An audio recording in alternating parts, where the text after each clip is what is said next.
Richard Lush, thanks so much for joining us. Take us back to the middle of 1966. The Beatles are recording their 7th studio album, the psychedelic Revolver. What was it like? Gosh, well, it seems so long ago, but one can remember some of it. Basically, we had a lot of fun.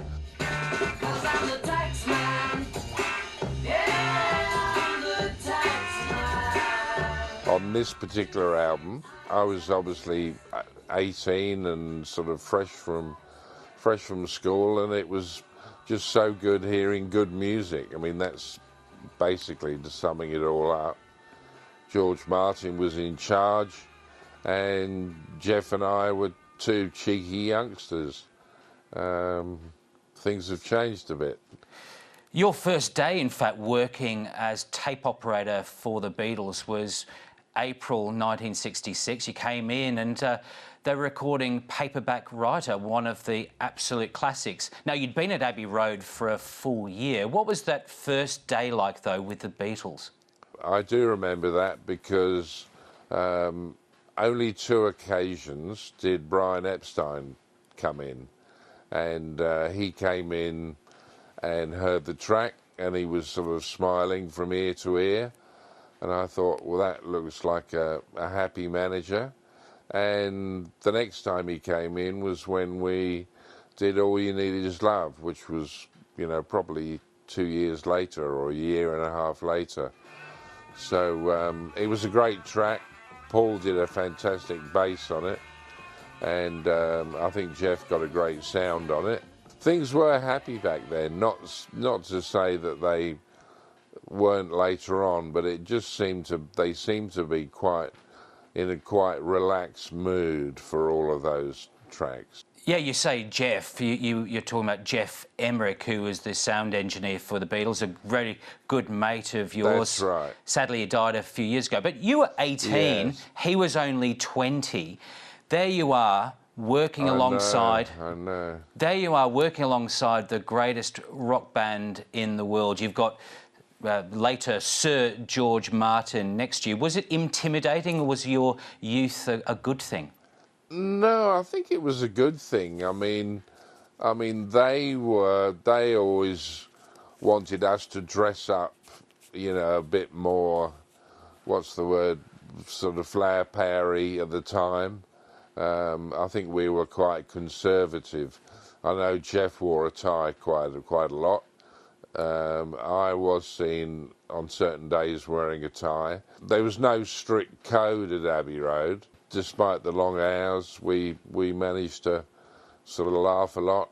And it was interesting playing some of these tracks yesterday. The sort of chat between the songs kind of reminded me of what it was, what they were like. I mean, they were happy. They were happy little bunnies, and, you know, whenever we did backing vocals, for instance, they all stood round a mic, and, you know, sometimes we had to stop the process because they were laughing too much. You got classics like Taxman and Eleanor Rigby, Here, There and Everywhere, Yellow Submarine, Good Day Sunshine. What was your favourite? My favourite was, I didn't work on it, but it was my favourite song, I think, is I'm Only Sleeping. Don't ask me why, I just sort of like the track. John's vocal's great. I mean, it's kind of like on Pepper. Straight away, I'd say Day in the Life because of John's vocal. I mean, he's a great singer, and he just gets to the feeling in no matter what he sings. You know, he's amazing. Now, Richard, some of those tracks were recorded pretty quickly. Good Day Sunshine is one that you remember well, but that was done in just how many takes? I think it was I think we might have done 3 takes, but I think they ended up using take 1, which certainly didn't apply to Pepper. I mean, Pepper, we do it sort of maybe 3 nights in a row. So we do maybe, you know, 20 or 30 takes. So it was very unusual to use take. In fact, I don't think any other track ever had just one take. Richard, you were talking about the fact that this new release of some outtakes, a new mix using technology perfected by Peter Jackson for the Get Back movie. These tracks have been sort of reworked. What do you think of what you've heard? I think with Pepper, I'll start with that. Because we spent so long on it, it became a very sort of personal thing. And consequently, when the reworked came out, there were things that weren't done that we did, and you think, well, you know, they were all there. We were all there mixing it together, and they'd always ask me or Jeff, what do you think? And I'd say, oh, it should be a bit more bass maybe, but so it was kind of everybody's opinion. But I think on this album, it's kind of, because it's a little bit more, should I say, casual, it's not quite as full on, it's more happy, it's more relaxed feel. I'm not so worried about what Giles has done. In fact, the bottom end's a lot better on this album.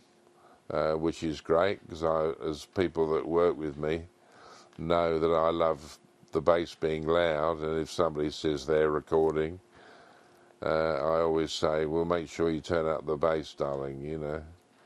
So I'm pretty happy. We're still talking about the Beatles so many years later, 50 years later. Why should we be listening to the Beatles, and why should we care? I guess, I mean, without, you know, sort of favoritism, they were the best band, and there's, you know, even now people say, well, there hasn't ever been another Beatles. The whole overall package of songs, the band, the looks, the ideas were sort of not way ahead of everybody else at the time, but the songs were better than, you know, a lot of other artists at the time. And I mean, the Beatles are the Beatles. I mean, makes me very happy to see that people are still, and I think their album's going to be #1 this week. So, wow. Who could have imagined? Richard Lush, thank you so much for your time. Thank you, darling. See you.